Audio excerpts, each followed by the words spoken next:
All right, we're live. Thank you, sir. Hello, everybody, and welcome to the TELx reoccurring meeting. So just to provide some context before, just to give you guys some insights, then we'll jump into the agenda. But these meetings serve several essential functions in supporting transparent and effective governance. They provide transparency to the community. They establish structure and organization for council forums. They enable authors to present their proposals to both the council and the broader community. They facilitate the review, debate, and refinement of these proposals to achieve a consensus and mutual understanding. They deliver regular updates on the TELx ecosystem. They ensure consistent communication between council members and the community. They allow the community to engage directly in Q&A with us, the council members, as well. So the TELx Council is a local governance body tasked with overseeing TELx operational rules, ensuring system health, supporting social well-being within the ecosystem, and safeguarding TEL liquidity as a core economic pillar of the network. The overview of the TELx Council is to review, develop, and vote on TELx IP proposals to introduce or modify elements of the TELx system, adjust TELx harvesting rules, strengthen TEL liquidity conditions, and represent the interests of their constituency in all matters related to TELx. Duties include planning, financing, and coordinating the implementation of improvements within the TELx ecosystem, regulating the issuance and distribution of the TEL rewards for harvesting by liquidity miners, ensuring the health, depth, and stability of TEL liquidity across TELx markets, including policies and support sustainable liquidity mining, responsible token flows, and long-term economic resilience. Introduce, modify, and enforcing TELx operational rules, including those related to harvesting, communication, maintenance, and construction, and informing miners of council activities, outcomes, and results for snapshot votes. On those snapshot votes, all councilors members must participate. Proposal requires a majority of 5 out of 6 yes to pass. And all votes must be cast within a 5-day period as they are posted to Snapshot. So agenda again for today, April 29th. We're going to get a recap from Ty just after this. We're going to talk about Merkl integration and the proof of concept status as we're 1 week into that. We're going to talk a little bit more on Uniswap V4 challenges that we're having a little bit with the hook, limits on subscribed transactions. We're also going to talk about pool strategy and incentives, which we'll dive into a little bit more of strategic alignment, some more coordination with Telcoin holdings on the banking side of things, and then depth of liquidity and how do we future-proof and kind of get things ready for TELx as we kind of enter this next stage with, the bank corridors, launching, mainnet and everything coming to fruition as well. And then we'll close off with a Q&A and just discuss kind of when our next meeting is going to be. So now I will pass it off to Ty for a recap of our last meeting. Thanks, Andrew. Last meeting was on April the 15th. First topic we talked about was Merkl and the progress relating to the contract signing integration. The contract, it was noted that the contract was effectively finalised and we were waiting on a final signature, and after which the team planned to begin the proof of concept trial. That all happened and the trial started, and we have been running it now for 1 week, and we'll be talking about the results later. Just a reminder, the purpose of the POC, the proof of concept, was to allow the council to assess accuracy, reliability, and overall suitability before committing to a full integration. So again, just a reminder that the rewards or the information that's presented as rewards are purely dummy rewards for the purpose of comparison only. During the testing, data will be calculated at the position level, but the eventual user experience, if we do adopt Merkl, will be a wallet-based claiming method. And we're hoping that eventually Merkl will be directly integrated through APIs into the TELx platform, which gives the users the ability to view and claim as required. We agreed that no front-end development or integration work would begin until the results were reviewed, and that would avoid wasting resources on a system that may not meet our expectations. So it's not a foregone conclusion that we'll be moving to Merkl. The approach is to evaluate first and then to decide whether to proceed with implementation. But timing expectations were discussed, and we cautioned against setting rigid deadlines. So we're looking at a potential rollout, probably sometime Q3. And the consensus was to prioritize long-term reliability over speed. We then talked about the liquidity pool strategies going forward, and a key concern raised was that TEL incentives could become diluted if spread across too many pools, particularly with the potential of the expansion of the EXYZ-based pairs.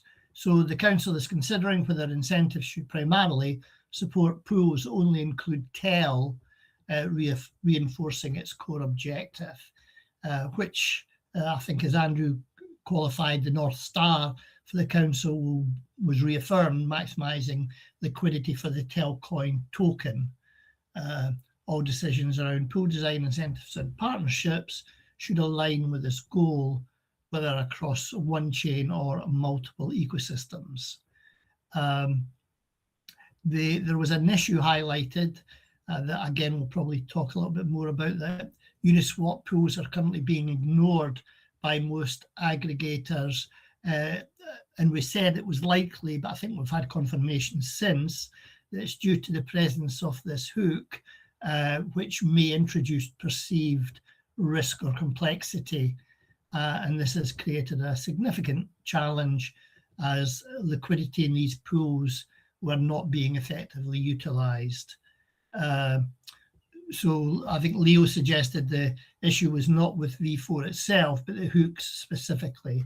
And aggregators may be avoiding them as precautions, given that the hooks can theoretically be programmed in malicious ways.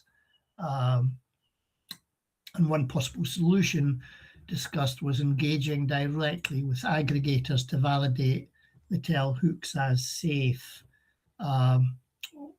Again, we'll maybe get more of an update on that this meeting.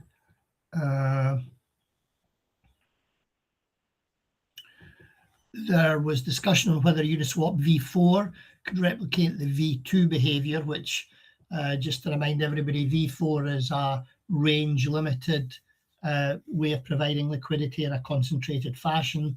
V2 behaviour is more full range, so your liquidity is spread out across the whole range of the trading spectrum.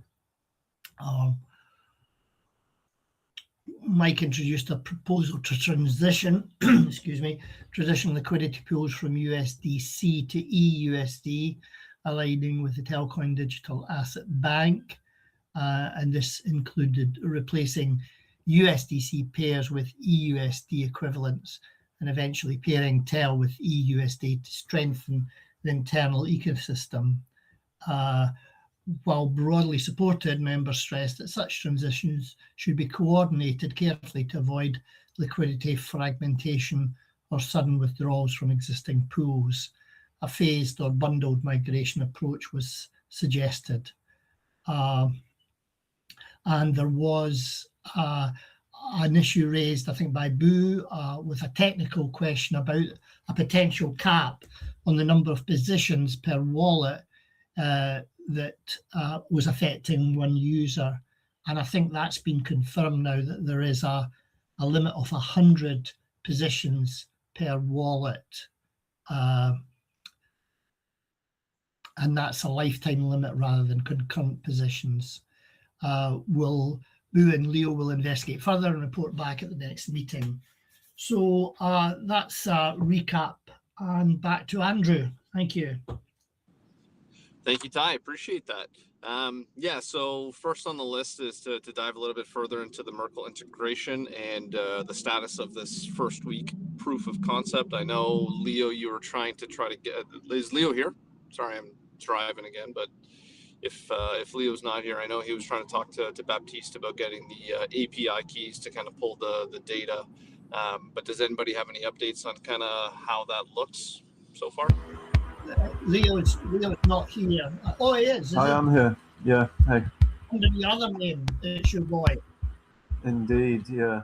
I'm here, and we've got the data, but it's still very messy. So I'm just trying to spruce it up on Excel actually. So Andrew, this one might be for you, but it's hard to actually come to any conclusions just looking at it raw like this.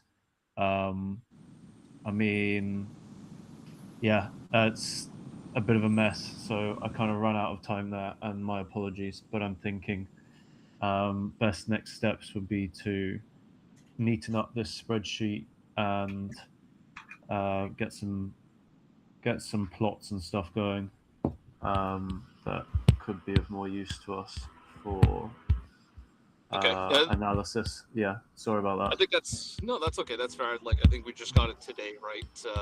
Anyways, because I think the first week ended yesterday, right? Yeah, it ended at midnight today. Yeah. Yeah. So I think timing wise, it's fair that we don't have a full analysis of the first week done yet. But let's put that on the to do list then for our next meeting, just to make sure that we kind of can review and maybe have a little bit of a more cleaner dashboard to look at and compare and contrast versus what we're doing now. So yeah, Leo, if you send me the details in an Excel format, I can try to look at it sooner rather than later, and then we can put something together for the next meeting to at least broadcast and showcase it and how things are looking. Yeah, sounds good. Yeah, they're in the Slack, so we can sync on this afterwards. Okay. Or at your convenience. Yeah. Okay, sounds good. Before we move on from Merkl, did any of the other council members have any comments on it, or do we have any questions from the community? Just to add, sorry, Boo, just to add that the second week has started, I believe. So we're running another campaign again for comparison for week 2. I guess that's with the same weightings as before. Yeah, we've gone for same settings again this time. We can mix it up again next week. It was just easiest to do. We hadn't really synced on it internally, so quick question. We won't. Did you guys run it on base or Polygon? Which pool did you do it on? Base. Okay, cool. So each week has to be set up individually. Is that correct? It's not an ongoing. We've not got them set up already, and we just then tweak the parameters. We actually have to create the campaign as one week finishes and the next week begins. Is that right? You can queue them. So when you create a campaign, you put in the start and end dates. So we could put them like way down into the future, but yeah, at the moment we're just doing it on a week by week because probably want to be tweaking and stuff. Well, maybe something we should be thinking about before the third week starts is to have the sort of tweaks ready for week 3 and week 4 to get a value comparison. So maybe the idea of queuing them up wouldn't be a bad idea, Leo, and we can all agree what the changes will be for week 3 and week 4 and possibly week 5, just so that we get a good base of information to draw our conclusions on. Yeah, agreed. That would be good. That's pretty funky music you've got on there. Me? I think so. I'm hearing, every time you speak, I'm hearing kind of almost heavy metal. Oh, no. I've got no music here. I don't know what that is. Oh, I might be clicking my pen or something. I just get nervous when I'm talking to you. Oh, no, there is definitely a background music playing somewhere. Maybe it's not me. No, it's not me. Nah, for I me, think it's you, I Ty. hear nothing. Yeah. Oh, sorry. Okay, must be my head. No, I'm definitely hearing some like Metallica, Dracula, or something. So it's okay. Oh, good. So it's not me. I'm not going mad. Not just you. I'm hearing a little something too, but it's okay. Okay, so next steps on Merkl, we'll just continue to review and analyze and get a better understanding. It sounds like obviously week 2 is going to go under the same parameters.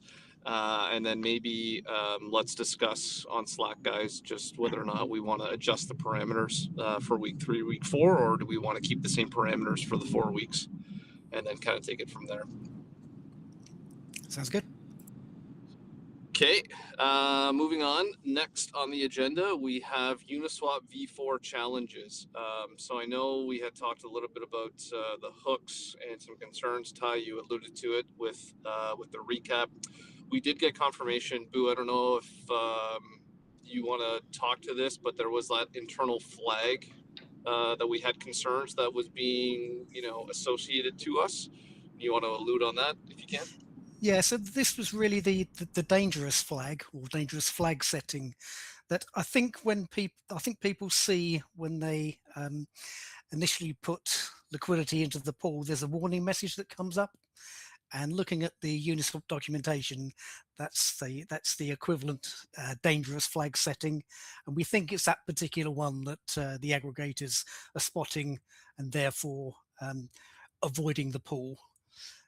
So yeah, it's in the documentation. So that's all we need to say about that at the moment.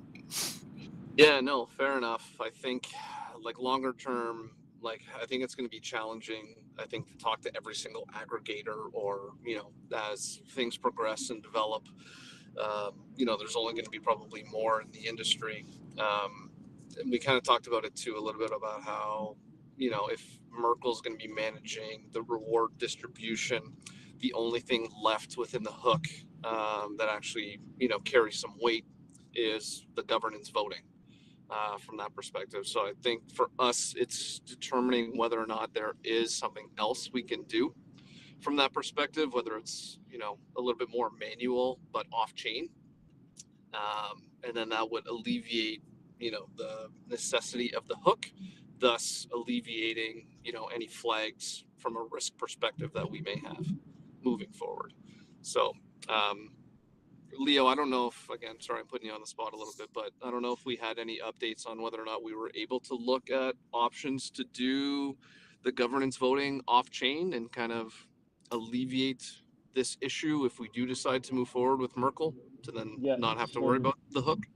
Yeah, so I looked into that, and basically we can, I kind of identified a pretty feasible path by which that's doable. I synced with Noah on it a bit earlier as well, and he was happy with that. So we could essentially separate the two functionalities of the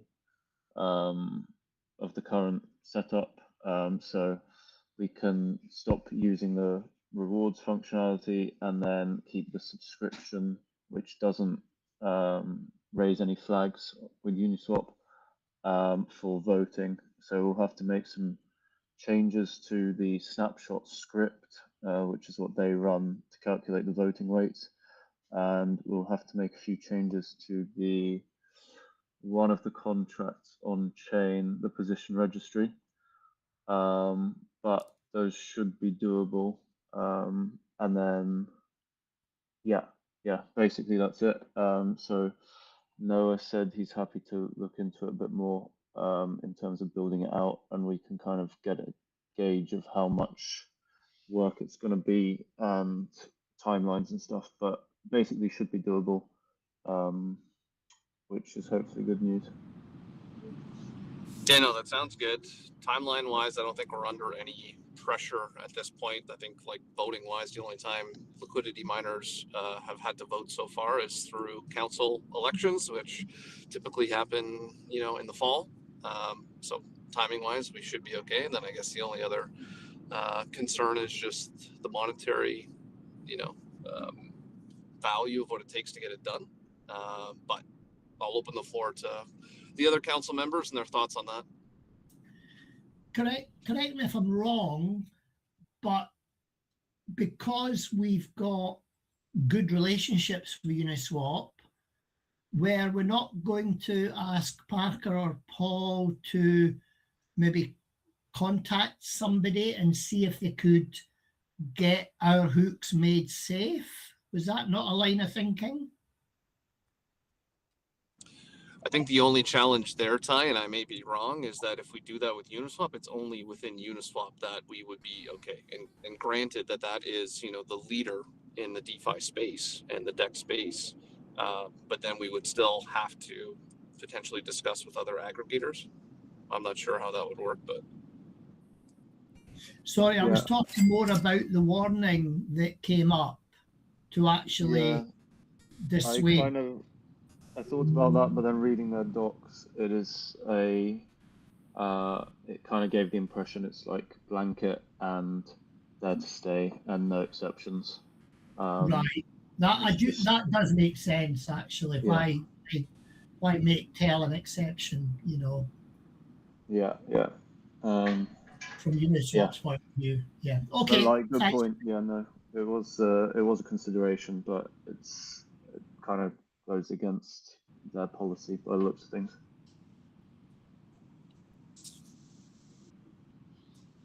okay. Any other comments on that before we move on to pool strategy and incentives? Looks like Derek has actually whipped up a I got a better one. spreadsheet I'm uploading it now. comparison. Oh, really? Yeah, Oh, I was happy with it's this got one. graphs and all kinds of fun stuff. Here you I'm guys trying go. to keep up with you. Okay. Ignore that then. Let me have a look at this. Carry on, Andrew, and we might have a chance to look at Merkl numbers in a sec. Okay, Yeah, sounds cheers. good.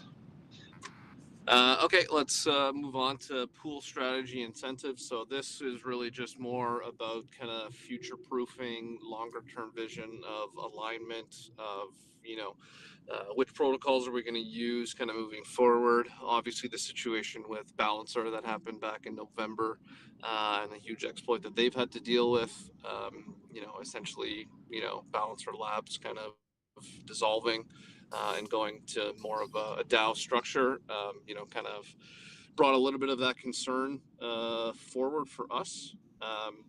So we did have some of these conversations on the last, you know, council meeting call. We've obviously had some calls internally as well, specific to this. But I don't know, Ty, I know you and Boo were going back and forth on that picture of what we were potentially suggesting. Did we want to share that quickly and then just talk through that? I've got it here if we want to share, but Boo, do you? If you've got it handy, Ty, let's talk through it. Let's see if there's any feedback for it. All right, let me just try and get this.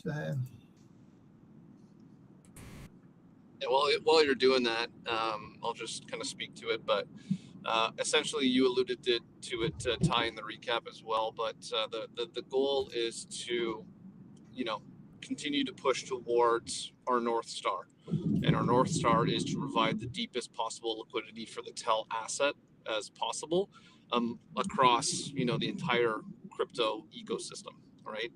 So the plan, now that I can see it on the screen here, is to, you know, incentivize pools with Telcoin, the asset, and with the most traded asset within the industry, which is ETH, right? So as you guys can see, the plan is to try to have TEL ETH pools on different chains and a TEL EUSD to obviously drive that further connection with the Telcoin Digital Asset Bank. And then we obviously have a seventh one on there as well too, because we have that corridor that is open between the EMXN and EUSD. So the goal is to try to maximize the usage of the incentives that we have to maximize the liquidity that we have available, right? And I think part of the reason why we're considering, you know, more on the V4 side of things is because you have that duality where you are able to put liquidity into a tight range, which concentrates that liquidity and essentially, you know, maximizes it. So even if you only put in 10 grand, it actually works like it's like 100, depending on, you know, your range, because of that concentrated aspect of the liquidity. But if, you know, you're like some of the community that, you know, doesn't want to actively manage, and you prefer the kind of V2 style of balancer where it's a little bit more of a set it and forget it, you do still have that option to do that in Uniswap V4. You essentially just have to not click on the custom range tab when you're putting in your liquidity, and you can flip it to full range. So it essentially works in the same manner as those V2 pools would. And part of, again, the Merkl proof of concept of what we're looking at too is to understand that, okay, if you're providing on a full range basis to Uniswap V4 pool, how does that impact incentives? Because you're obviously going to get a lot more incentives or fees, I should say, when you have a tighter range. And the way that we've structured those pools from you know, this beginning when we started in V4 was to base it on the fees to, you know, help provide that tight range, to provide that deep liquidity. But the goal there too is to have a little bit of a balance of A and a little bit of a balance of B. If the goal is to have maybe 80% of the liquidity within that concentrated range to provide that deep liquidity and low slippage rates, but then also have, you know, maybe 20% in a full range, so that if in volatile situations, as we all know crypto can be, we actually at least have a backdrop to bring it back on.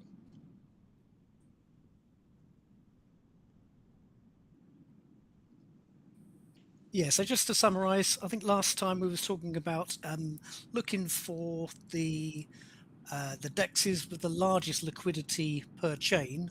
So we've kind of changed our thinking that's kind of a fragmented approach. Maybe we should be looking for one provider, and Uniswap is likely to be the best in class, I think. So that's our thinking internally, but we're keen to hear what the community think. For sure. And yeah, that's great point, Boo. That's the reason why we're kind of, you know, seriously considering the Uniswap side of things, is they are the best in class. They are the number one. And if we're going to try to, you know, be part of that best in class realm, we want to align ourselves with those best in class. So I think the main difference, the biggest impact, will be no longer supporting TEL wrapped Bitcoin pool, the TEL WBC pool that was on Balancer, and the TEL USDC pool that was on Balancer. In fact, also the TEL ETH pool on Balancer, but we're replacing that with TELf. The main impact will be no more TEL WBDC pair and no more TEL USDC pair. The way that we've proposed it, or at least the way that we're talking about it, that's accurate. Again, ETH is the highest, you know, tradable, swappable asset. So we should be aligning with that. EUSD versus USDC, we have no relationship to Circle USDC. We have a very tight, obviously, relationship with Telcoin, Digital Asset Bank, and EUSD. So for us, it obviously makes a lot more sense to support EUSD over USDC. And Mike obviously alluded to that with his proposal a couple weeks ago with making that transition from USDC to EUSD. If the community, and again, we're here to, you know, be stewards, you know, for the community. If the community wants a wrap Bitcoin pool or a Bitcoin pool, you know, paired with TEL, then please tell us about it, right? And if we get enough, you know, feedback and enough people that want it, then obviously we're gonna push for it as well, right? But at this point, the goal is to maximize the incentives in the best way that we see fit. And the best way that we see fit is aligning with Telcoin Digital Asset Bank, EUSD, and aligning with the most tradable asset in crypto, which is Ethereum. Thanks, Yeah, Andrew. And I think it's also worth mentioning here, just looking at that picture, the EUSD EMXN, the fee rate because it's a stable coin pair, it's always going to be less than the fee rate percentage for a non-stable coin pair. So the six out of the 7 are sitting at 0.3% fee generation. That's within the setup of the pool on Uniswap, and the stablecoin pair of USD, EUSD, and EMXN is sitting at 0.05, which is an industry standard for fee generation on stablecoin pairs.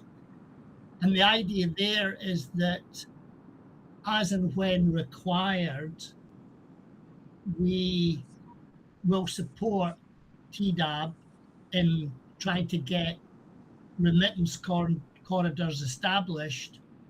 But once the corridors are established, because of the volume of transactions going through these pairs, then the fees should adequately compensate the provision of liquidity, and therefore we can, after a period, switch our incentives to the next pool that's going to be, or the next remittance corridor that's going to be opened, and bootstrap liquidity to help the remittance get established, and then some more flexible approach going forward and working in conjunction with Telcoin Holdings and Telcoin Digital Asset Bank.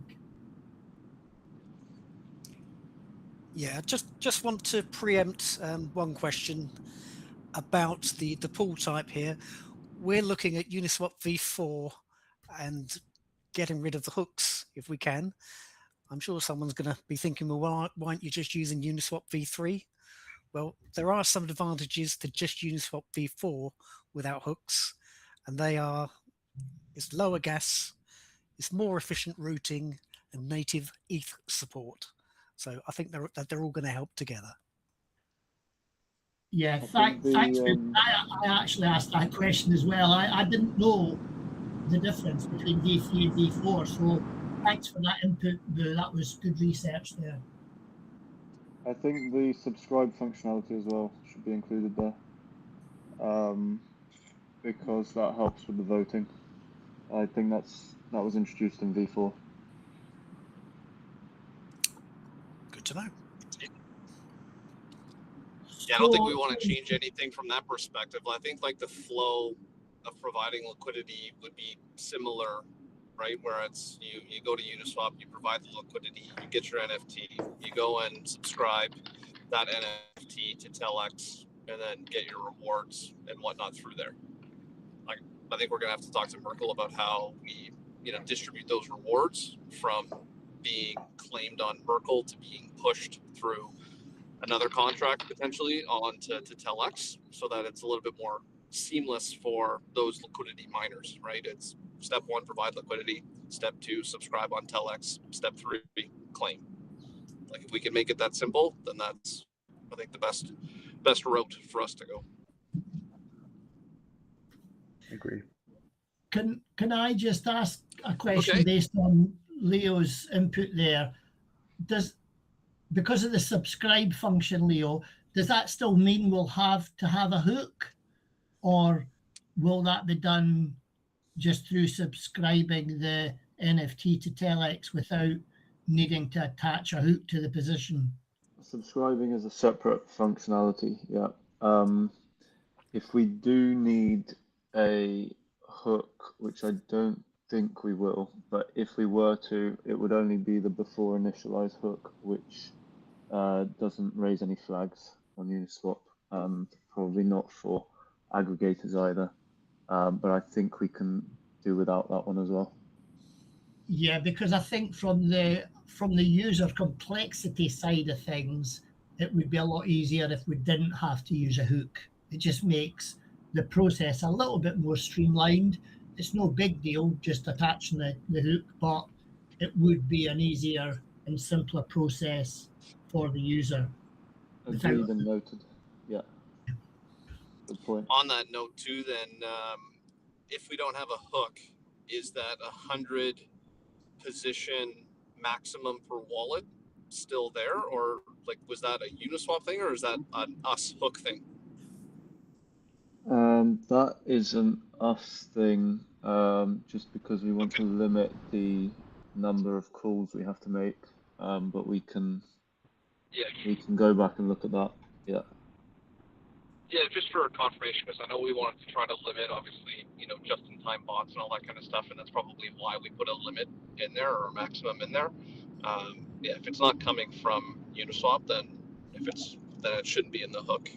And if we're going that way where we're not using the hook, then to me it really shouldn't apply, which may be better for the community and those who provide liquidity as well, because I can imagine over a span of maybe 4 or 5 years, especially if you're actively managing, a tight range, you're going to have more than, 100 positions over that time frame, right? And it might be a little,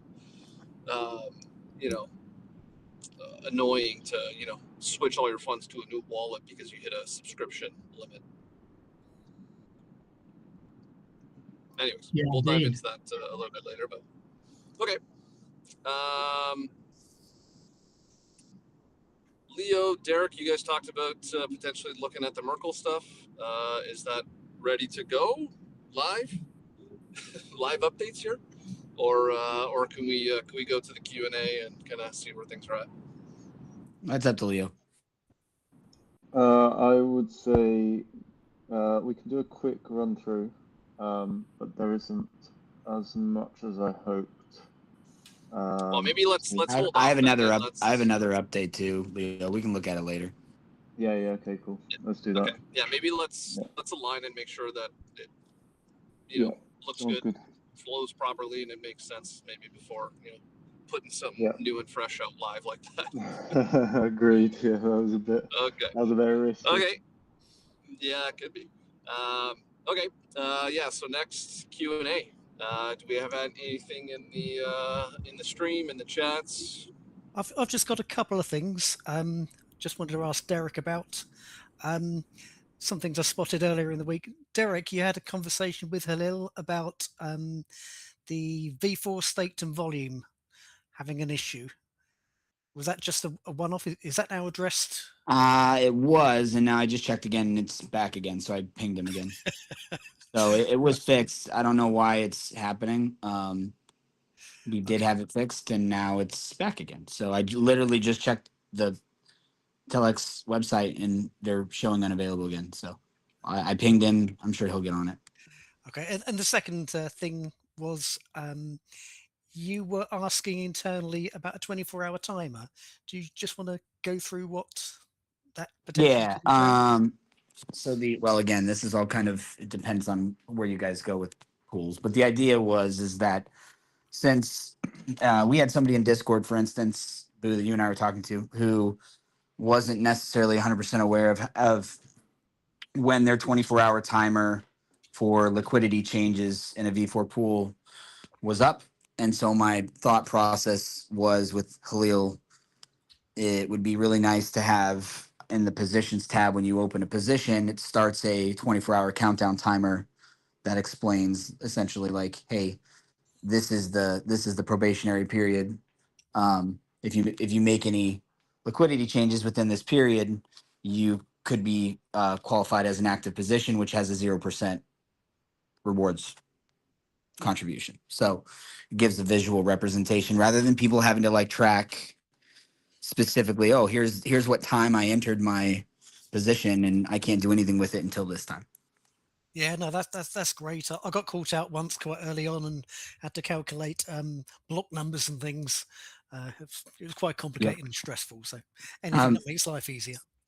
Right. You guys can look in the chat. I posted the spreadsheet that I've been messing with. There's a few calculation things I want to change, but yeah.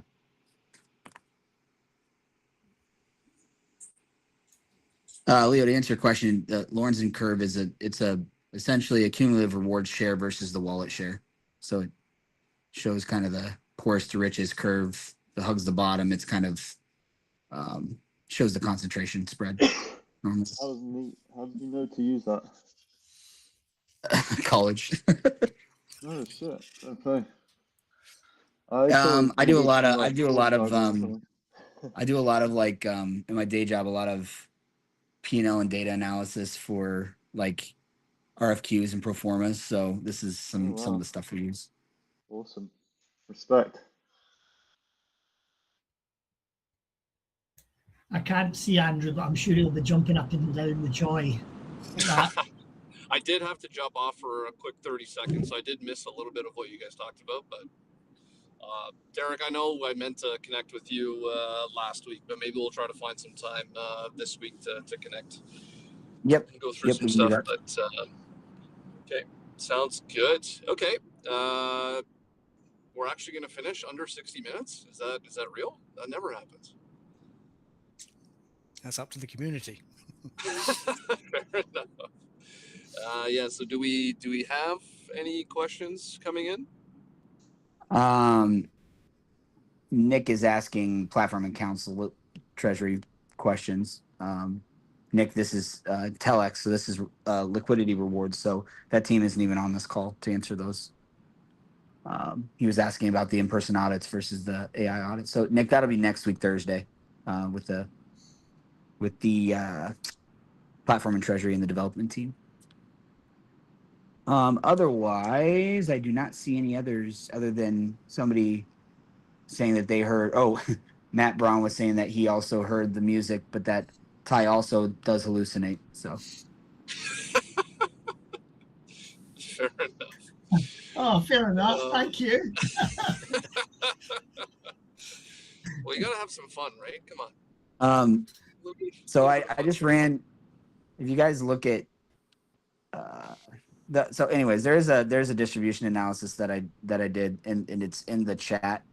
You can take a look at it. It has summary findings and a bunch of other stuff. Basically, just really broad. If you want, I can just give some broad strokes.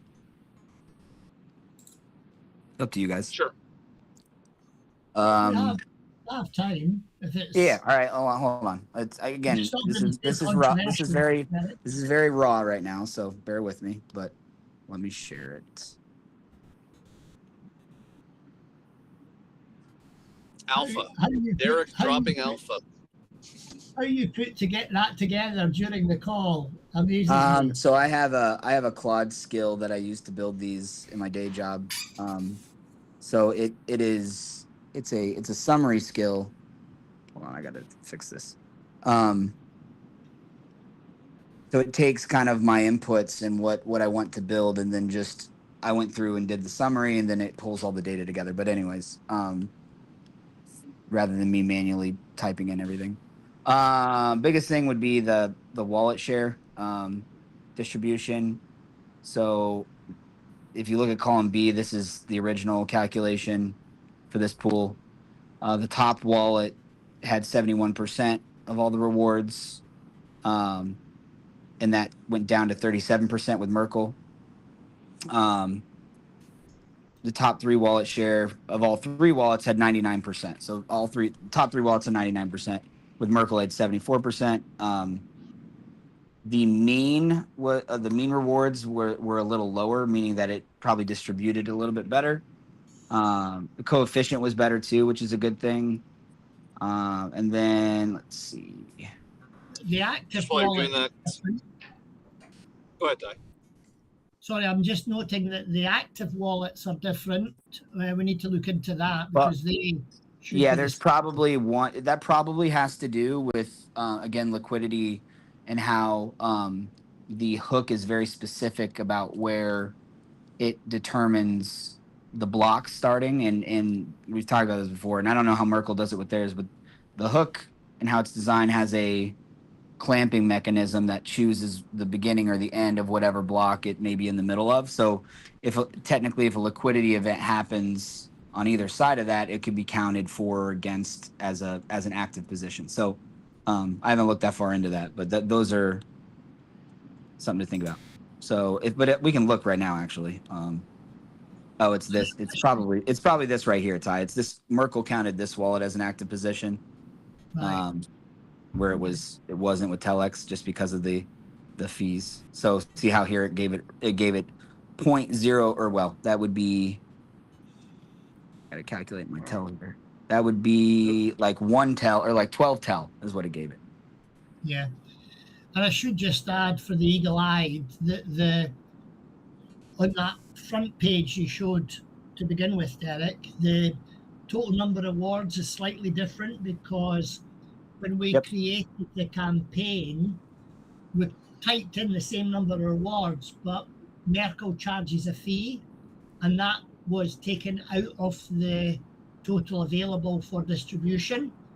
And so for a like-by-like comparison, we do have to adjust the totals proportionally because we want the kind of reward base to be the same. I don't know if that's been changed for the second week, Leo, or not, but that was just an observation if anybody else picked up on that. That's just a minor admin glitch. It hasn't been changed. I'd argue it's not an admin glitch, but we can move on. It's just a 3% fee that Merkl take. I mean, for comparison's sake, the TELx Council have put in the same number of TEL rewards in both cases. Merkl have taken their 3%. So that just kind of raises the question how where that 3% is going to come from, which we've had a few ideas around. But yeah, we can divide